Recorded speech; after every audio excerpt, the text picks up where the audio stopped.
और मैं एक जनता की सेवक, और मैं मानती हूँ जनता सर्वोपरि और देवतुल्य है। मैं उनके चरणों में नमन करती हूँ और उनको हाथ जोड़ करके इतना मैं आपको बताना चाहती हूँ, जिस तरीके से जनता ने मुझे प्यार दिया भारी बहुमत दे करके और लोकसभा की सीढ़ी तक पहुँचाया, मैंने भी अपनी सेवा, उनकी सेवा करने में अपनी तरफ से कोई कोर कसर नहीं छोड़ी। तो निश्चित रूप से आज आप देखिए कि जिस तरीके से आपने देखा कि जैसे ही उन्हें पता लगा कि मैं आ रही हूँ तो सब कार्यकर्ता और सभी लोग यहाँ पर आ गए थे।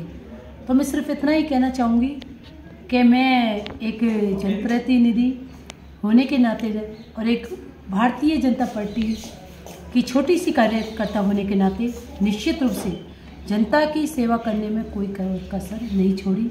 और रही विकास की बात जो अभी आपने पूछा है, तो मैं आपको बताऊं कि जिस तरीके से भरतपुर के अंदर हमारे देश के प्रधानमंत्री माननीय नरेंद्र भाई मोदी जी ने गांव-गांव और ढाड़ी-ढाड़ी तक जिस तरीके से सड़कें, आप देखिए कि 155 करोड़ की सड़कें हमारे लिए, जो लोगों को चलने में और गाँव में जो जिस तरीके से खर्चा होता है उन सबको सही कराने में बहुत बड़ा योगदान रहा। उससे आज जनता भी खुश है और मैं जगह जगह जाकर के देख रही हूँ कि जनता कितनी खुश है। दूसरा मैं आपको बता दूँ, जैसे पेयजल की बात करें, हमारे केंद्रीय मंत्री गजेंद्र सिंह शेखावत जी ने जिस तरीके से पानी के लिए हर जगह टंकियों का जो जाल बिछाया, नल से जल घर घर हमारे बहनों को जो सुविधा देने का काम करा, वो भी हमारे उसके योजनाओं से बहुत ज़्यादा हुआ है। दूसरा, हम लोग जिस तरीके से ओवरब्रिज की बात करें, रेलों की बात करें, और तो और हमारे स्कूल में जो कमरा होते हैं उनको बच्चियों को जो सुविधा होनी चाहिए वो सब हम लोगों ने किया है। ग्राउंड, इस तरीके की बहुत सी सारी सुविधा हम लोगों के थ्रू की गई है। तो आज जिस तरीके से जनता सराहना करती है, ये हमारे लिए सौभाग्य की बात है। डीग जिले की विशेषकर कामा में रेल लाइन की मांग पिछले 5 साल से चली आ रही है। जनता की तरफ से, डीग जिले की जनता की तरफ से और मेरी तरफ से हाथ जोड़ करके कि उन्होंने जो गांव-गांव और ढाड़ी-ढाड़ी को जोड़ने का काम करा, वो 155 करोड़ की सड़कें हमारे 27 सड़कों से ज़्यादा हमें मिली है। इसके लिए बहुत बहुत शीर्ष नेतृत्व। जिस तरह से 5 साल में विकास हुआ, आपने काफ़ी विकास भी किया, लेकिन कामा को कुछ खास नहीं मिल पाया। मात्र अब 7 सड़कों का, 3 सड़कों का शिलान्यास और 4 सड़कों का लोकार्पण होना जाना है। अब समय कहूँ बचा, तो अब क्या विकास की उम्मीद लगाए कामा क्षेत्र की जनता? खास कुछ नहीं मिल पाया कामा की जनता को। जिस तरीके से आपने जो बात करी है कि कुछ नहीं मिल पाया, ये आपका गलत है। इसलिए गलत है क्योंकि जिस तरीके से मैंने पानी का, जो यहाँ पर पानी का काम बिल्कुल भी नहीं हुआ था, मैंने लोकसभा के अंदर जैसे ही एमपी बनी थी, मैंने सबसे पहले जब लोकसभा के अंदर आवाज़ उठाई थी पानी की, तो उस पानी का अभाव भी यहाँ पर आया हुआ है और उस पानी का अभाव होने से हमारी बहनों को लाभ मिला है और वो बहनें वहाँ से राहत पा रही हैं। दूसरा, सड़कों की बात करिए तो सड़कें भी यहाँ गांव से गांव जोड़ने का जाल बिछा दिया, पानी की भी टंकियाँ और हमारी बहनों को राहत मिली है और स्कूलों में भी कमरे हैं और जिस तरीके से हम कह सकते हैं बच्चों के लिए खेल मैदान, उस तरीके से मैंने बहुत सारा विकास कराया है।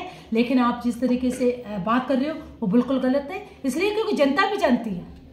बात करें कि पानी की समस्या की, 1 साल पहले उद्घाटन हो गया था चंबल परियोजना का, लेकिन गांव की बात तो दूर, कामा के कस्बे के लोगों को आज तक चंबल का पानी उपलब्ध नहीं हो सका है। नहीं, अभी जिस तरीके से अभी मैंने भी बताया ना कि चंबल का पानी, उसका प्रोजेक्ट जो है, सबसे पहले लोकसभा के अंदर मैंने पानी का मुद्दा उठाया, उसके बाद यहाँ आने का काम हुआ है और काम इतनी तीव्र गति से हुआ है कि बहुत जल्दी, और मेरे पास भी बहुत सी महिलाएं, बहुत से परिवार जाकर के मुझे भी धन्यवाद दिया कि माननीय केंद्रीय मंत्री गजेंद्र सिंह शेखावत जी ने जिस तरीके से संज्ञान में लिया, उस तरीके से उन्होंने काम करके दिया और जनता को राहत पहुंचाने का काम करा। जिस तरह से आप कह रही हैं, डीग जिले में पानी की समस्या का अन्य जो विधानसभा क्षेत्र है वहाँ समाधान हो सकता है, लेकिन कामा में ऐसा कुछ नहीं है। कामा का पानी, चंबल का पानी आ चुका है, लेकिन जनता को नहीं मिल पा रहा। गांव की बात तो छोड़ो, शहर की जनता को भी चंबल का पानी नहीं मिल, डीग या भरतपुर कुमेर में हो सकता है वहाँ मिल गया हो। बात हम कामा की करें तो अभी तक चंबल का पानी जनता को नहीं मिल पाया। नहीं, ये जिस तरीके से अभी हमारी सरकार बनी है और सरकार बनने के बाद अगर ये मुद्दा रहेगा तो आपका निश्चित रूप से हमारा पूछना वाजिब है। लेकिन आपको पता है कि हमारी सरकार को 2 महीने भी नहीं हुए हैं और 2 महीने के बाद अगर वहाँ धीमी गति से काम चल रहा है तो हम लोग प्रयास करेंगे कि वो बहुत तेज रफ्तार करें और जल्दी से जल्दी गांव-गांव तक पानी पहुंचाए। शहर के अंदर जिस तरीके से पानी आया है तो वो इसीलिए आया है भाई साहब, क्योंकि पहले कभी किसी ने आवाज़ नहीं उठाई, लेकिन आवाज़ उठाने का ये था कि हमारे केंद्रीय मंत्री जी ने संज्ञान में लिया और जनता के लिए पानी आया। निश्चित रूप से जल्द हम उसका शिलान्यास भी करेंगे। ये थी सांसद रंजीता कोहली।